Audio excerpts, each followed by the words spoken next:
السلام عليكم ورحمة الله وبركاته. أعزائي المشاهدين، النهارده معانا بقى حاجة بتاعت زمان أوي أوي أوي. أنور وجدي.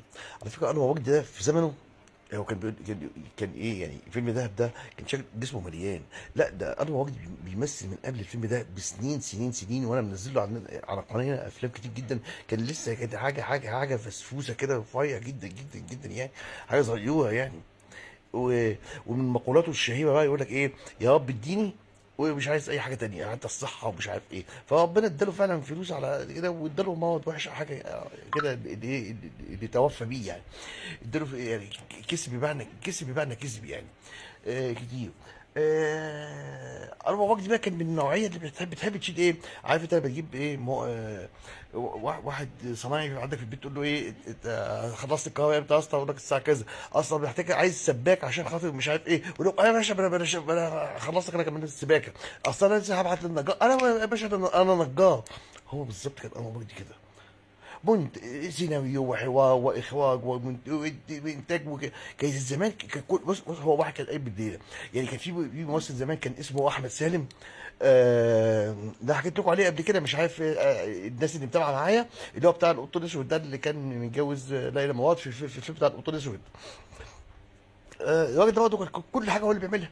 وكان في حسن رمزي ده بقى كان شهير جدا يعني، عنده كميه كبيره من المال وبتاع، وكان عامل نفسه افلام كتير جدا جدا. وكان برضه هو يعني ايه، من دقنه وفتله يعني زي يعني ايه، هو صاحب، هو الممثل بطل، هو اللي مؤلف، هو اللي كاتب السيناريو، هو اللي كاتب الحوار، هو شوف ايه ناقص، ناقص هو اللي يتفرج لوحده.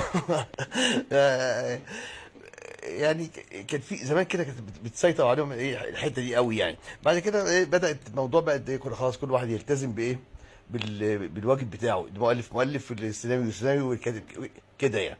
الخطوات دي ده هنا من ضمن افلامه. الفيلم ده على فكره ده يعني كان مثل ابداع كتير جدا جدا جدا، سلسله كبيره من الافلام اللي قلت لكم عليها. كان يعني كان سلعوه كده حاجه صغيره ورفيعه جدا جدا يعني، ومثل افلام كتير قوي قوي.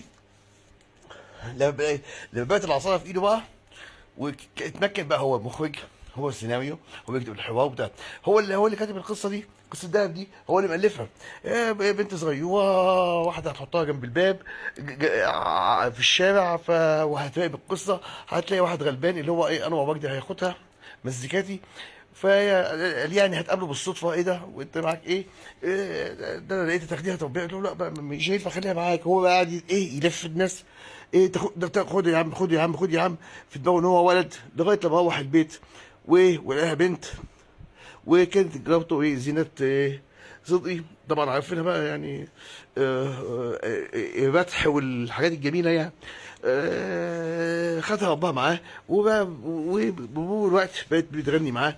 فعلا كانت بجد فيروز دي مش طب انا لغايه دلوقتي والله بقول عليها كده: هي احسن طفله، او في الوقت بتاعها احسن طفله على مستوى العالم كله.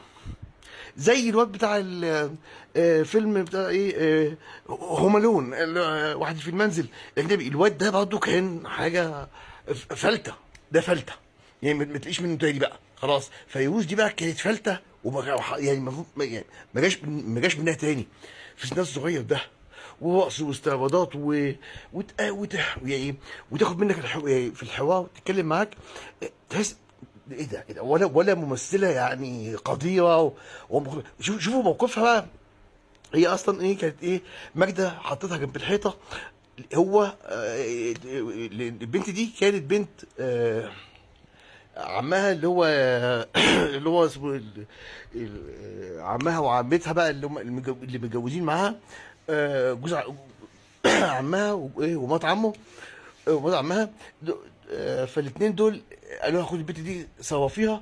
هو ايه عشان كانوا جايبينها منين؟ كان عمها ده ايه اتجوز الخدامه. الخدامه هتموت، وهياخدوا البنت يقولوا له اتصرفي فيها ايه، ويدوها لماجده يقولوا ايه اتصرفي فيها. فماجده هتحطها جنب الحيطه يعني. فين وفين هتدوا الايام بقى، لغايه لما يقابلوا ايه اسماعيل ياسين. عنده تياترو يعني وحاجات من دي، هيتعرف عليهم وهي هتتشهر وبتكسب في اليوم بقى ايه، كانت ساعتها الجنيه جنيه والبتاع مبلغ، كانت بتكسب 100 جنيه في اليوم يعني، بقت ثروه بالنسبه لهم يعني.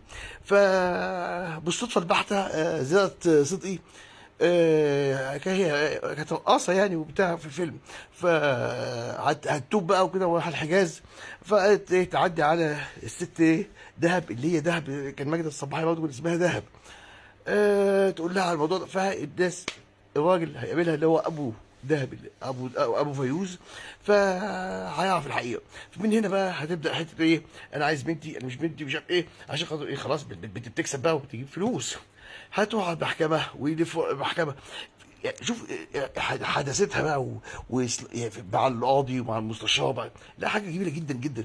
دي فيروز دي كانت يعني انا شفتها شخصيا على كبر بقى، كان مع بدر الدين جمجوم، جمجوم ده كان جوزها، كانوا يعني على شط على في اسكندريه، لا حاجه تانية خالص، تحس ده سيده مصريه كبرت بقى يعني دخلت فوق وتحت وبتاع، لا خلاص بقت حاجه مصر خالص. لكن هي وهي صغيره حاجه ده فخر لينا ان احنا كان عندنا واحده زي فيروز دي والله.